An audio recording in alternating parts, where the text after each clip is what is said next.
उपमुख्यमंत्री देवेंद्र फडणवीसांनी अजित पवारांची चूक सुधारली।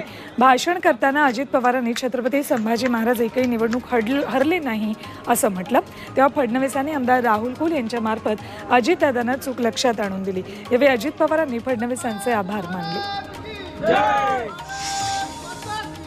बारामतीत शरद पवारांचा दरबार भरलाय, जनता दरबार भरलाय।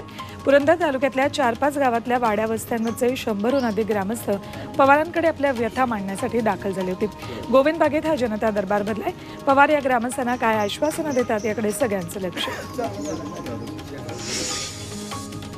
डोंबिवलीच्या प्रीमियम मैदानात शासन आपल्या दारी कार्यक्रमाचं आयोजन करण्यात आले। यासाठी सत्ताधारी पक्षानं बॅनरबाजी केली, मात्र मनसेकडूनही बॅनरबाजी करण्यात आली। त्यामुळे मनसे महायुतीत सामील होणार का या चर्चेला उधाण आले।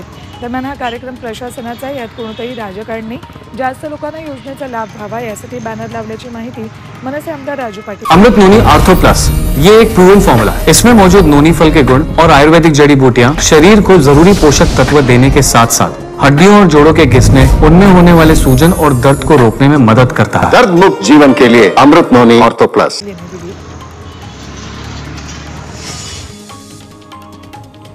उपमुख्यमंत्री देवेंद्र फडणवीस यांना जीवे मारण्याची धमकी देणं आणि आक्षेपार्ह वक्तव्य केल्याप्रकरणी मुंबई पोलिसांनी आणखी एकाला अटक केली आहे। किंचक नवले असं या व्यक्तीचं नाव असून तो मूळचा साताऱ्यातला आहे। मराठा आरक्षणासंदर्भात मुलाखत देताना त्यानं फडणवीसांबाबत आक्षेपार्ह वक्तव्य केलं होतं। वाशीमध्ये उभारलेल्या छत्रपती शिवाजी महाराजांच्या अश्वारूढ पुतळ्याचं उद्या मुख्यमंत्री एकनाथ शिंदेंच्या हस्ते अनावरण होईल। त्यानंतर महिला मेळाव्याचं आयोजनही करण्यात आलंय। या मेळाव्यालाही मुख्यमंत्री शिंदे हजेरी लावणार आहेत अशी माहिती खासदार भावना गवळी यांनी दिली आहे। पंतप्रधान नरेंद्र मोदी उद्यापासून 6 राज्यांच्या दौऱ्यावर असतील।